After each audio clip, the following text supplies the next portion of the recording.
کربلا کے کھیت میں وہاں پر کام کیا کرتے تھے. تو قناة ابی نیزر کون ہے؟ ابی نیزر. ابی نیزر کا تعلق حبش کے بادشاہوں کے خاندان سے، حبشہ کے بادشاہوں کے خاندان سے تعلق رکھتے ہیں، لیکن رسول اللہ کی غلامی میں آ گئے، مولا کائنات کی غلامی میں آ گئے. ایک وقت وہ آیا کہ جب حبش کے بادشاہ کا انتقال ہو گیا اور وہاں پر کوئی وارث موجود نہیں تھا. تو یہ وارث تلاش کرتے ہوئے کہاں پر آئے؟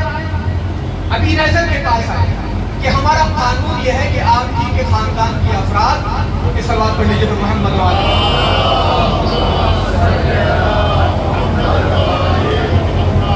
تو احسان محترم جس کو یہ معرفت نصیب ہو جاتی ہے دنیا کی اس کی نظروں میں کوئی قدر و قیمت نہیں رہتی ہے. ابی نیزر کا تعلق بادشاہوں کے خاندان سے، رسول اللہ کی غلامی ملی، علی مرتضیٰ کی غلامی ملی. جب ان کے خاندان کے لوگ ڈھونڈتے ہوئے آئے ابی نیزر کو اور آ کر کے کہتے ہیں کہ چلیے اب بادشاہت کو سنبھال لیجئے، سلطنت کو سنبھال لیجئے، تو پتہ ہے کیا جواب دیتا ہے کہ یہ تخت و تاج اس وقت تک اچھا لگتا تھا جب تک علی کی غلامی نصیب نہیں ہوئی. جب تک علی کی غلامی نہیں ملی تھی میں اس تخت و تاج کو ٹھکراتا ہوں جسے حاصل کرنے کے لیے علی کی غلامی چھوڑنی پڑ جائے.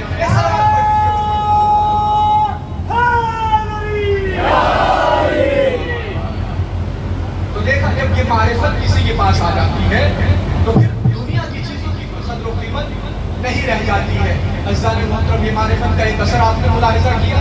دوسرا وَلَزَالَتْ بِدُعَائِكُمُ الْجِبَالُ، اگر تم دعا کرو گے تو پہاڑ اپنی جگہ چھوڑ دیں گے. یہ تو ان کے لیے جنہیں معرفت مل جائے، جن کے ذریعے سے پوری کائنات کو معرفت حاصل ہوئی ہے، ان کے لیے سب نے دیکھا ہے جب وہ میدان مباہلہ میں آئے تھے تو خود دشمن پکار کر کے کہہ رہا تھا کہ یہ وہ ہستیاں ہیں اگر انہوں نے دعا کر دی تو پہاڑ اپنی جگہ چھوڑتے ہوئے دشمن خود گواہی دیتا ہے. تو یہ معرفت کا اثر ہے. معرفت کا ایک اثر اور عرض کر کے میں آپ کی زحمت کو اس گفتگو کو تمام کر رہا ہوں.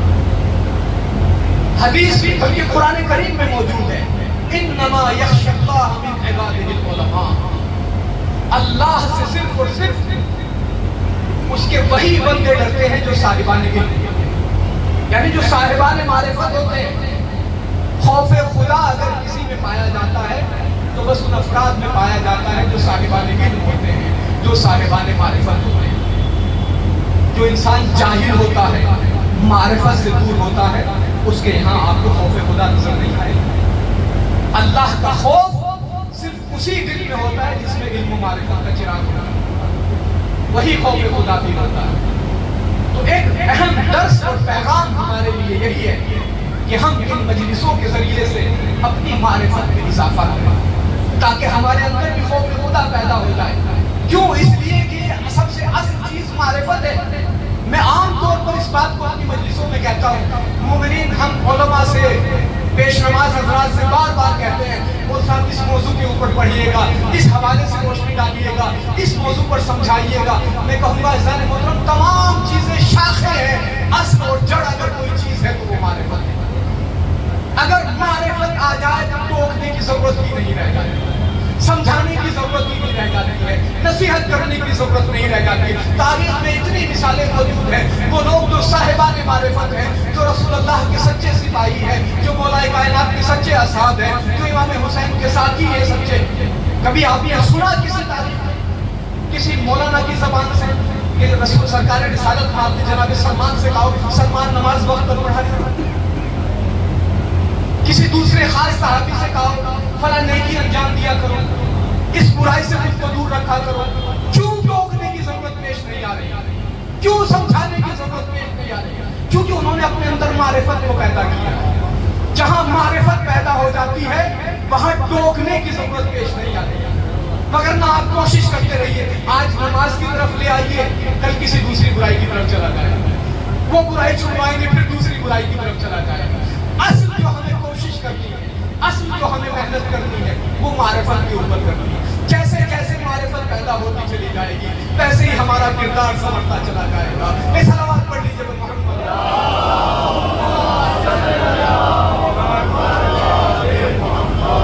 اور ایسا محترم تاریخ میں مثالیں ہیں.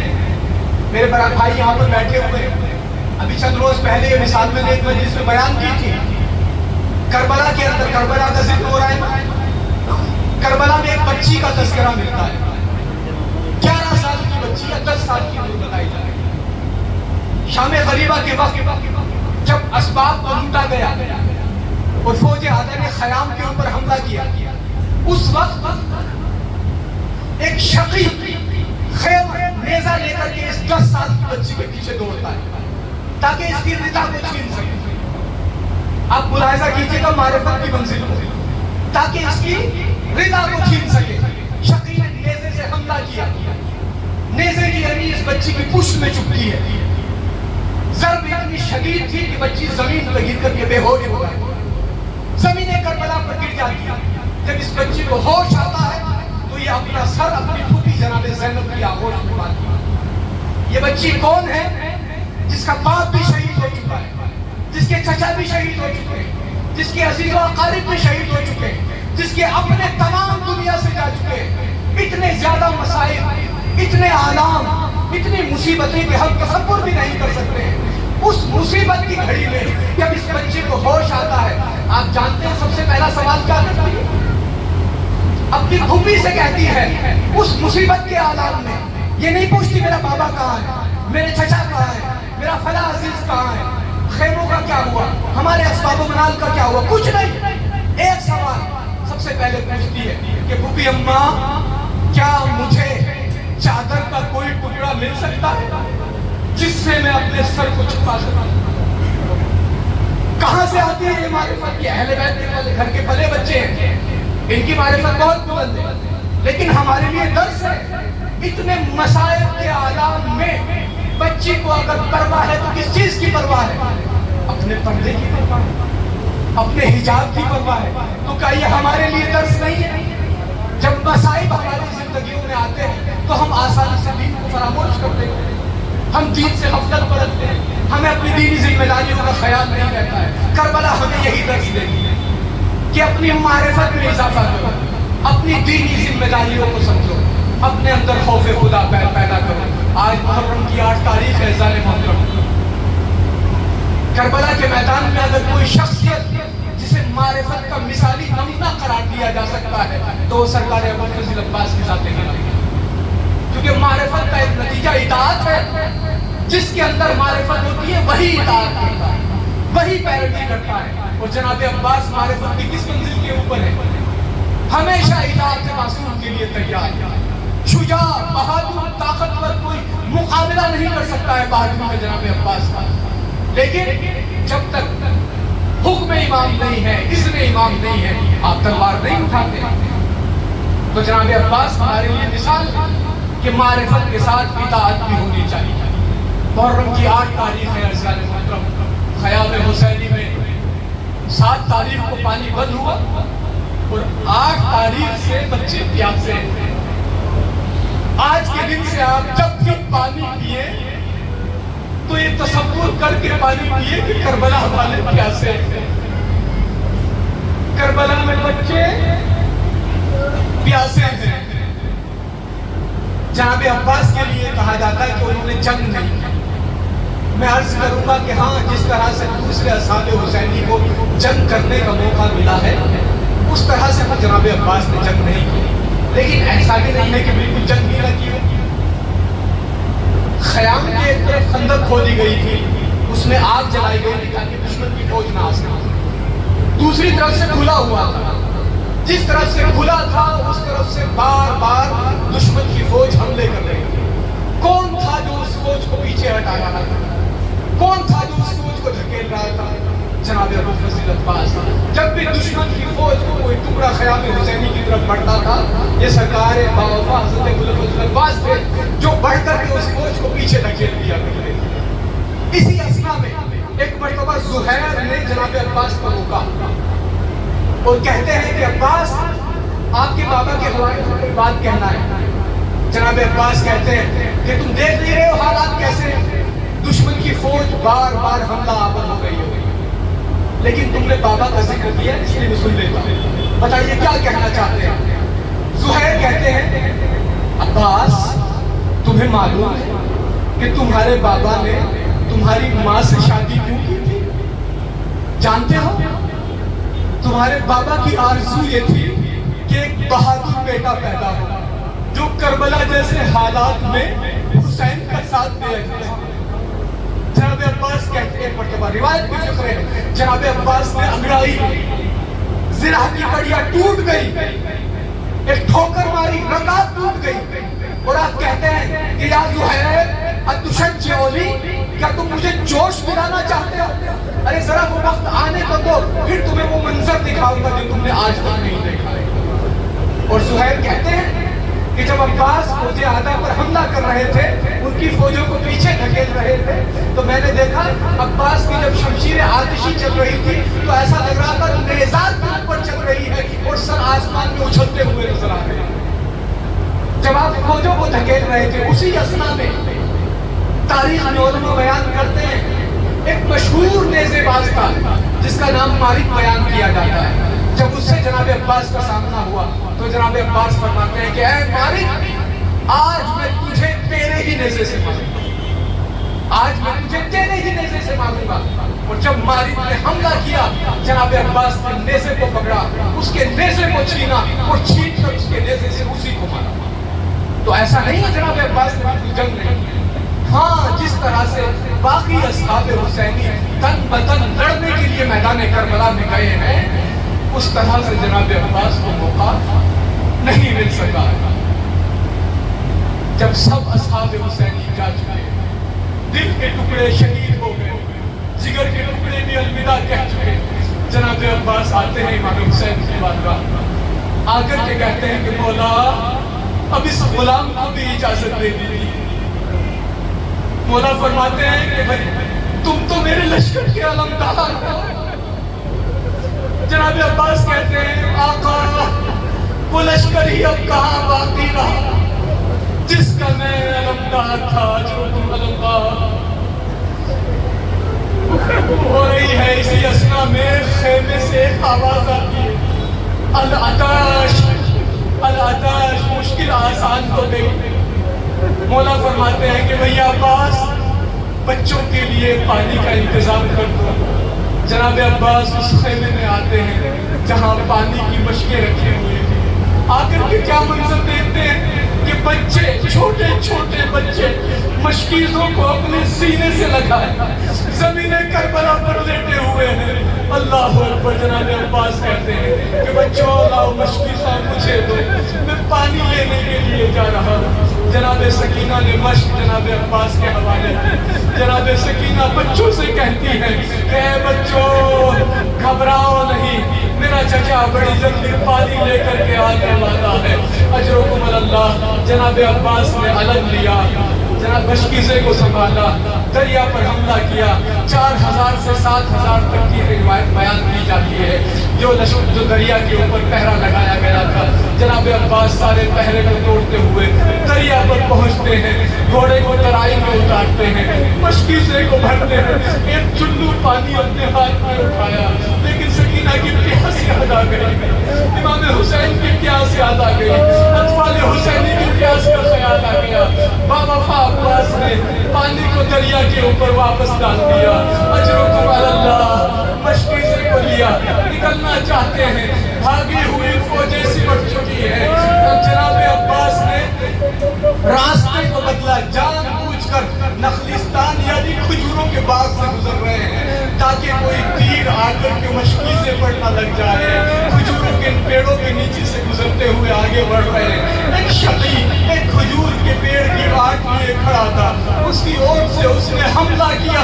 میرے غازی کا داہنا بازو قلم ہو گیا. جناب عباس نے علم کو پائے بازو میں سنبھالا. اجرکم اللہ. روایت میں ہے کہ جناب عباس نے مشکیزے کو گھوڑے کی پشت پر اپنے سامنے رکھا ہوا تھا اور خود مشکیزے کے اوپر جھکے ہوئے تھے تاکہ کوئی تیر آ کر اس مشکیزے کے اوپر نہ لگ جائے. میرے غازی کا دوسرا بازو بھی قلم ہو گیا. لیکن اب بھی کوشش یہی ہے کہ کسی طریقے سے یہ پانی خیام میں پہنچ جائے. لیکن ایک مرتبہ ہرملا نے نشانہ لگایا, تیر چلا, مشکیزے میں بے بست ہوا, سارا پانی بہ گیا. پانی بہنے کے ساتھ ساتھ عباس کی امیدیں بھی بہ گئی.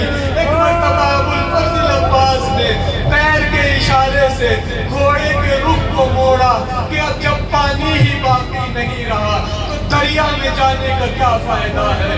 اجرکم علی اللہ، اجرکم علی اللہ۔ ایک مرتبہ ایک تیر آتا ہے، میرے غازی عباس کی آنکھ میں پیوست ہو جاتا ہے۔ ارے کسی کی آنکھ میں ایک تنکا بھی گر جائے تو بے اختیار ہاتھ آنکھ کی طرف اڑ جاتے ہیں، لیکن غازی عباس کیا کرے جس کے دونوں بازو قلم ہو چکے ہیں؟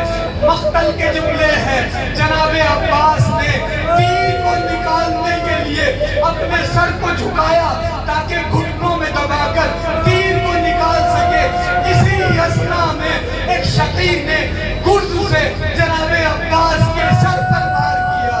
عباس گھوڑے پر نہ سنبھل سکے، زمین کربلا پر آئے، امام حسین کو آواز دی، حسین نے کمر کو سنبھالا، الان انکسر ظہری، اے عباس میری کمر ٹوٹ گئی۔ عباس کے سراہنے پہنچے، ابھی آخری رمق حیات باقی ہے، ابھی چند سانسیں باقی ہے، ابھی آخری سانسیں باقی ہے۔ ایک مرتبہ امام حسین نے اپنے ہاتھوں کو جناب عباس کی پشت کے نیچے رکھا۔ عباس علیہ السلام نے اپنی تمام قوت کو اکٹھا کیا، آخری سانسوں سے اپنی انہیں آخری سانسوں کو اکٹھا کر کے کہتے ہیں کہ مولا آپ کیا کرنا چاہتے ہیں؟ حسین فرماتے ہیں بھیا عباس ہم آپ کو خیمے میں لے کر کے جانا چاہتے ہیں۔ عباس کہتے ہیں اے آقا میں آپ کی بیٹی سے شرمندہ ہوں، میرے لاشے کو خیمے میں مت لے جائیے گا۔ امام حسین نے جناب عباس کے پرچم کو لیا، خیال کی جانب بڑھتے ہیں۔ بچوں نے سمجھا کہ چچا پانی لے کر کے آ رہے ہیں، لیکن جب دیکھا کہ علم تو آیا ہے، علمدار نہیں آیا، یہ تو حسین ہے جو پرچم کو لے کر کے آئے ہیں۔ بچے دوڑے، دوڑ کر حسین کے پیروں سے لپٹ گئے، اے چچا اے بابا ہمارے چچا کہاں رہ گئے؟ حسین نے بچوں کو تسلی دی، اے بچوں تمہارے چچا دریا کے کنارے بازو کٹا کر سو گئے۔ انا للہ و انا الیہ راجعون۔ ماتم حسین یا حسین یا حسین یا حسین یا حسین یا حسین یا حسین یا حسین یا حسین یا حسین یا حسین یا حسین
علم غازی کا آیا ہے۔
لگا لوں میں، اگر لاشا نہیں شانوں پہ ہی آنسو بہا لوں میں، کرے گی حق ادا مضطر علم غازی کا آیا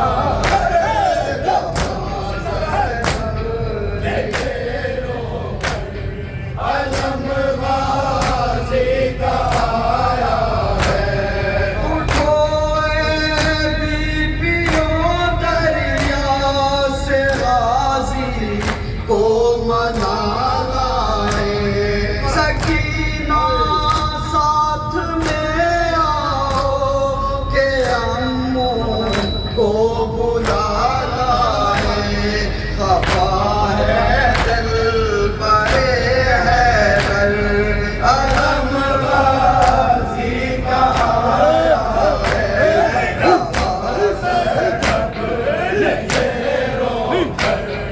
علم غازی کا آیا ہے۔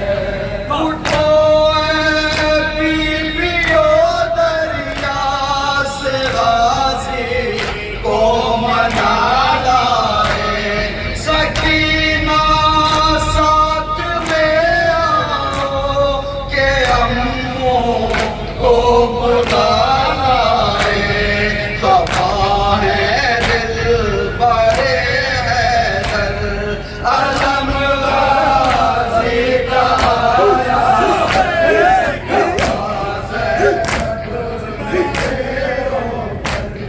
علم غازی کا آیا ہے۔ کمر تھامے ہوئے روتا ہے بھائی، بھائی کے غم میں، میرے مالک یہ کیا سب ہو گیا ہے محرم میں، اکیلے رہ گئے سرور علم غازی کا آیا ہے، کہاں زینب دیے رو کر علم غازی کا آیا ہے۔ جگر پھٹتا ہے میرا کیف زینب کے بیانوں سے، صدا رونے کی آتی ہے زمین اور آسمانوں سے، قیامت کا ہے یہ منظر علم غازی کا آیا ہے،